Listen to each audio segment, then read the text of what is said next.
तबीयत कैसी है तुम्हारी अब? बस तबीयत बहुत खराब है।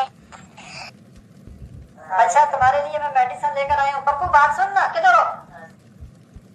अम्मी की दवाइयाँ मैं लेकर आया हूँ, वो दूसरे कमरे में पड़ी है, ले आओ यार। तेरी अम्मी की तबीयत ठीक नहीं है कुछ। अम्मी क्या हो गया? बेटा बहुत तबीयत खराब हो गई है। नत्थू साहब, लगता है मेरा बुलावा आ गया है। जल्दी मेरे बेटे को बुलाएं। क्या हो गया सलमा? बस लगता है। पप्पू बात सुन ना, पप्पू भाग के आ, तेरी अम्मी की तबीयत ठीक नहीं है। अम्मी क्या हो गया? अम्मी आपको क्या हो गया? पप्पू बेटा, मेरा बुलावा आ गया है। पढ़ाई अच्छे से करना, अपने बाबा को तंग ना करना। बस मेरा टाइम आ गया है, मैं मर रही हूँ। पप्पू अम्मी किधर जा रही है? ठीक हो तो सलमा, तुम ठीक हो गए, बेराम हो जाओ। अम्मी अम्मी। नत्थू साहब, मेरे बेटे का ख्याल रखना, लगता है मैं मरने लगी हूँ। अबू अम्मी को क्या हुआ? ये बोल क्यों नहीं रही? तो तेरी माँ टूट गई है। After 4 months. Second marriage. अच्छा बात सुन, मैं अभी अपने बेटे को बुला रहा हूँ, ठीक है? तो ये मेरा इकलौता बेटा है, इसका तुमने बड़ा ख्याल करना है। पप्पू हैप्पी बेटा। जी पापा। बात सुन ना पप्पू, इधर आओ, मैं बर्तन धो रहा हूँ। आ जाओ।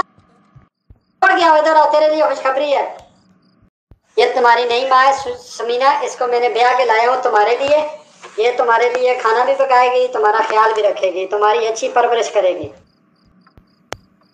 अब पहली अम्मी की तरह बर्तन भी यही धोएंगी और सारे काम करेंगे। सारा काम पप्पू तेरा करेंगे। मैं बहुत खुश हूँ। वेलकम अम्मी, आज मैं आपको किचन दिखाता हूँ। कैसे हो बेटा? चलो बेटा, मुझे किचन दिखाओ, मैं आपकी पढ़ाई में भी मदद करूंगी। Few months later. पप्पू। जी अम्मी। कहाँ गए थे? घर में कितना काम पड़ा हुआ है, तुम कहाँ गए थे? घर में कितना काम करना है, बर्तन धोने हैं, झाड़ू फेरना है, और तुम बाहर खेलने गए थे?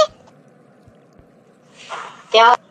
सारा दिन तो काम करता हूँ, सिर्फ 5 मिनट के लिए भी बाहर गया था। सारे बर्तन भी धो दिए, किचन भी साफ कर लिया, खाना भी नहीं दे रही आप, तो मैं क्या करूँ फिर? न काम का न काज का, दुश्मन अनाज का।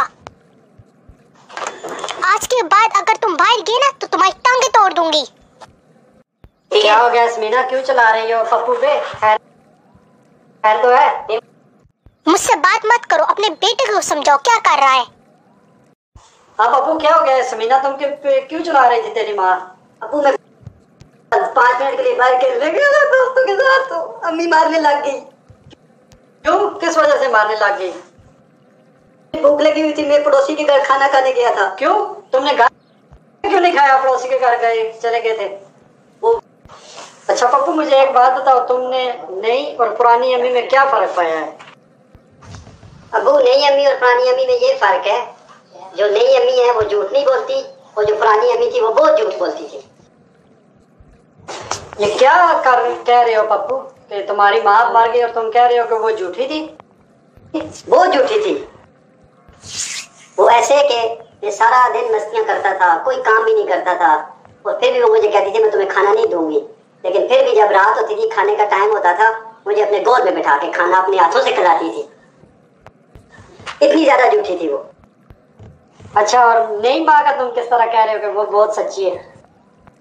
वो तो इतनी सच्ची है कि 2 दिन से मैं भूखा हूँ, खाना भी मैंने नहीं खाया। क्या बात कर रहे हो पप्पू? वो जब ये बोलती है ना खाना नहीं दूंगी, तो फिर देती भी नहीं है, इतनी सच्ची है ये। अच्छा, इस कहानी से हमें ये सबक मिलता है कि सगी माँ सगी होती है और सुतेली माँ सुतेली होती है। अपनी जो सगी माँ होती है ना, वो आपके ऐबों पे भी पर्दा डाल देती है, और जो आपकी सौतेली माँ होती है, आप कोई गुनाह भी ना करें तो आपको फिर भी बेपर्दा कर देती है। जीते जागते जितना हो सके अपनी माँ बाप की कदर करो। Thank you for watching. Don't forget to subscribe our channel.